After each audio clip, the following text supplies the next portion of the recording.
दोस्तों नमस्कार। आज की वीडियो में मैं आप लोगों को बताऊंगा कि अगर आप मकान लेना चाह रहे हैं या होम लोन के बारे में सोच रहे हैं तो कुछ टर्म बैंकिंग की होते हैं, वो आप लोगों को समझना बहुत ज़रूरी होता है। जैसे लीगल क्या होता है, टेक्निकल क्या होता है। जब भी आप मकान सर्च करते हैं या मकान खरीदते हैं तो इतना पैसा तो सबके पास होता नहीं है कि कैश में ख़रीद लें। आज के डेट में सभी लोग बैंक के पीछे भागते हैं होम लोन लेने के लिए या कंस्ट्रक्शन लोन लेने के लिए या plot purchase plus construction loan लेने के लिए। तो सबसे पहले दिमाग में ये सवाल आता है या बैंक के पास आप लोग अप्रोच करते हैं कि भैया हमें होम लोन चाहिए, तो बैंक वाला आपको बहुत सारे टर्म बताता है। वो टर्म को आप लोग समझ नहीं पाते हैं, जैसे कि आपका वैल्यूएशन हो गया, लीगल हो गया, टेक्निकल हो गया। तो वैल्यूएशन और टेक्निकल जो शब्द होते हैं, टेक्निकल उसको बोलते हैं जैसे कि जो आप मकान खरीद रहे हैं उसको बैंक इम्पैनल एजेंसी के माध्यम से प्रॉपर्टी का वैल्यूएशन निकलवाता है, यानी कि उस प्रॉपर्टी की मार्केट वैल्यू क्या है उसको शब्दों में आप कह सकते हैं टेक्निकल। तो दोस्तों इस चीज़ को आपको बहुत बारीकी से समझना चाहिए कि कोई भी प्रॉपर्टी आप लोग खरीद रहे हैं तो उसका टेक्निकल वैल्यू कम भी हो सकता है और टेक्निकल वैल्यू ज़्यादा भी हो सकता है, क्योंकि जितने का आप खरीदते हैं वो टेक्निकल वाले आपके मकान के आसपास जो भी प्रॉपर्टी डीलर या उनको लगता है कि इनसे पूछना चाहिए, 5-6 लोगों से पूछ करके उसका एवरेज आउट निकाल करके उस पे से भी 5 से 10% माइनस करते बैंक को अपना वैल्यू रिलीज करते हैं। एक एग्जांपल के तौर पे हम लोग समझने की कोशिश करेंगे। मान लीजिए कोई सा भी मकान या प्लॉट या दुकान या कमर्शियल कोई भी चीज़ आप खरीदते हैं, 20 लाख रुपए की आपकी सौदा होती है। अगर आपके पास कैश पैसा पड़ा है तब तो आप ले लीजिए, कोई ना पूछने जाएगा कितने की वैल्यू है, न तो कोई आपसे समझने जाएगा कितना आपको कैश देना है, कितना आपको वाइट में देना है। लेकिन जब भी आप बैंक को अप्रोच करेंगे दोस्त, तो बैंक 20 लाख रुपए तो आप बताएंगे, लेकिन ये ज़रूरी नहीं है कि आपकी बैंक जो वैल्यू लगा दे टोटली 20 लाख रुपए लगा दे। हो सकता है कि 18 लाख रुपए लगाए, हो सकता है कि 17 लाख रुपए लगाए, हो सकता है कि 21 लाख रुपए लगा दे।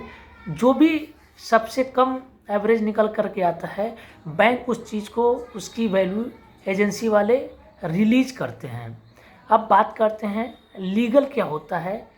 दोस्तों लीगल वो चीज़ होती है जैसे आपने अपना मकान ए से ख़रीदा, अब आप सेकेंड पार्टी बी हो गए, तो आप ए से ख़रीदने जा रहे हैं तो आप अपने फेवर में या अपने वाइफ के फेवर में या अपने पेरेंट्स के फेवर में रजिस्ट्री कराएंगे तो आप बी हो गए और आप खरीदने जा रहे हैं ए से।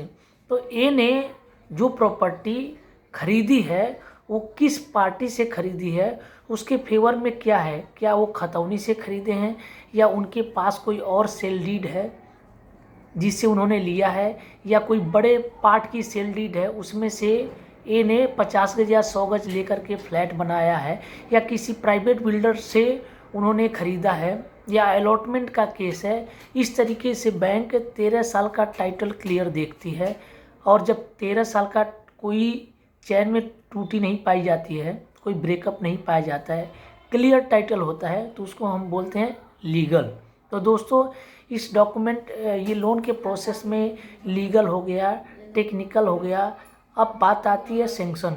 दोस्तों सेंक्शन क्या होता है, मान लीजिए आपने 15 लाख रुपए के लिए लोन के लिए अप्लाई किया है, तो उस 15 लाख रुपए का जो अमाउंट होता है बैंक एक तो सॉफ्टली अप्रूव करती है, उसके बाद से फाइनल करती है कि भाई हम 15 लाख रुपए हम दे हैं। उसमें टर्म एंड कंडीशन होता है। दोस्तों कोई सा भी लोन लेने से पहले सेंक्शन कंडीशन के टर्म एंड कंडीशन को ज़रूर पढ़िएगा, समझिएगा। नहीं तो आज लोन ले लेंगे, सब 2 साल बाद 3 साल बाद जब फोरक्लोज करने जाएंगे तो बहुत सारे उसमें कंडीशन होते हैं, हिडन पार्ट होते हैं जो कि आपको पता नहीं रहता है। इसलिए किसी एजुकेटेड पर्सन से जो इस सेगमेंट में इस इंडस्ट्री में डील करता है उससे प्रॉपर तरीके से सेंक्शन लेटर या लोन से रिलेटेड जो भी डॉक्यूमेंट है उसको बता दें, और ना आपको समझ में आता है तो उसे समझने की कोशिश करें। तीसरा चीज़ हो गया सेंक्शन कंडीशन। उसके बाद से रजिस्ट्री होता है कि कितने का आप रजिस्ट्री कराएंगे। तो ये सारे कुछ एक होम लोन के टर्म एंड कंडीशन, लीगल में, टेक्निकल में ये शब्द आपको सुनने को मिलेगा। दोस्तों आज की इस वीडियो को मैं यहीं पे क्लोज करता हूँ। अगर ये वीडियो अच्छा लगा हो तो इस वीडियो को ज़रूर लाइक करें।